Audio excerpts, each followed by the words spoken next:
അതായത് വില്ലത്തിയായിട്ട് ചിത്രീകരിച്ചു വരുന്ന നായികയെ അവസാനം ഈ നായക വന്നിട്ട് ഒറ്റ അടി കൊടുത്തിട്ട്, മുഖത്തൊരു അടി കൊടുത്തിട്ട്, ഒറ്റ അടി കൊണ്ട് തന്നെ ആ നായിക എന്താണ് നോർമൽ ട്രാക്ക്, അതായത് നന്നാവുന്ന ചില സാധനങ്ങളൊക്കെ ഉണ്ടല്ലോ, ആ ഒരു സാധനത്തിനെ നേരെ പൊളിച്ചെഴുതിയിട്ടുണ്ട് സംവിധായകൻ. എനിക്കത് ഭയങ്കര അടിപൊളിയായി തോന്നി.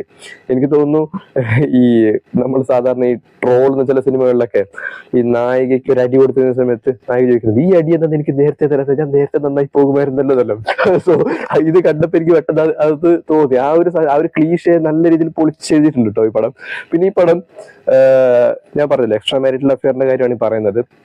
പക്ഷേ ചില മലയാള സിനിമകൾ നോക്കിക്കഴിഞ്ഞാൽ, അതായത് ഭൂരിഭാഗം മലയാള സിനിമ നോക്കിക്കഴിഞ്ഞാലും ഈ ആ ഒരു എക്സ്ട്രാ റിലേഷനകത്ത് എന്തൊക്കെയാണ് സംഭവിക്കുന്നത് എന്ന രീതിയിലായിരിക്കും ഇതിനു മുമ്പുള്ള സിനിമകളിലൊക്കെ കാണിച്ചിട്ടുണ്ട്. അതായത് വരുമ്പോൾ അവർ സംസാരിക്കുന്ന കാര്യങ്ങൾ, മറ്റവരുടെ ആക്ടിവിറ്റീസും കാര്യങ്ങളൊക്കെ അതിലേക്കാണ് കൂടുതൽ ഫോക്കസ് ചെയ്യുക. പക്ഷെ ഈ പടത്തിൽ എങ്ങനെയാണെന്ന് അറിയോ, ഇപ്പൊ അവിടെ ഒരു എക്സ്ട്രാ അഫെയർ നടക്കുന്നുണ്ട്, റിലേഷൻ നടക്കുന്നുണ്ട്, അതിനെ മറ്റുള്ളവരെങ്ങനെ കാണുന്നു എന്നുള്ള രീതിയിലാണ് ഈ സിനിമയിൽ പോർട്രേ ചെയ്തിട്ടുള്ളത്. അതായത് ക്യാമറ നേരെ നമ്മളെ നേരെ തിരിച്ചു വെച്ചാൽ എങ്ങനെ ഉണ്ടാകും, ആ രീതിയിലാണ് ചെയ്തിട്ടുള്ളത്. അപ്പൊ അത് രസമാണ്, നമുക്ക് നല്ല ത്രില്ലും. ഇത് അങ്ങനെ മോശമായിട്ടോ അല്ലെങ്കിൽ ഈ എക്സ്ട്രാ അഫെയർ എന്ന് പറയുമ്പോഴത്തേക്ക് ആൾക്കാർക്ക് പൊതുവെ ഒരു ചളിപ്പാണല്ലോ, സമ്മതിച്ചു തരാൻ കുറച്ച് ബുദ്ധിമുട്ടുണ്ടാവുമല്ലോ.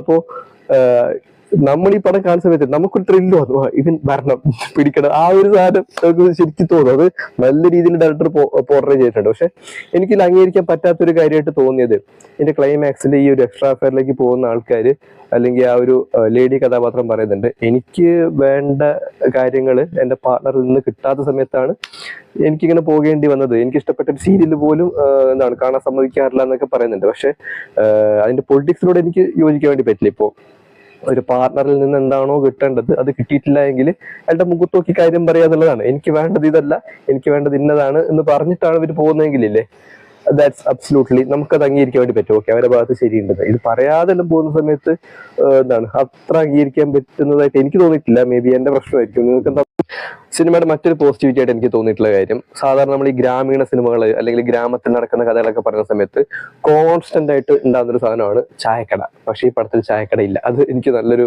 കാര്യമായിട്ട് തോന്നി. കാരണം നമ്മൾ സ്ഥിരമായി കണ്ടുവരുന്ന പല കാഴ്ചകളും ഇല്ലേ, കംപ്ലീറ്റ്ലി അവോയ്ഡ് ചെയ്തിട്ടുണ്ട്. രസമാണ്.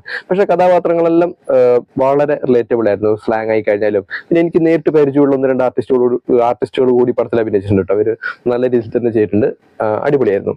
പിന്നെ ഭാഷയുടെ കാര്യം ഞാൻ പറഞ്ഞല്ലോ, ആർട്ടിസ്റ്റുകളൊക്കെ നല്ല രസമാണ്. നമ്മൾ ഡെയിലി കാണുന്ന ആൾക്കാരെ പോലെയൊക്കെ നമുക്ക് തോന്നും. അങ്ങനെ സിനിമ കാണുന്ന ഒരു ഫീൽ ഒന്നും ഉണ്ടാവില്ല. 1 മണിക്കൂർ 44 മിനിറ്റോട്ടാണ് പടത്തിന്റെ ഡ്യൂറേഷൻ.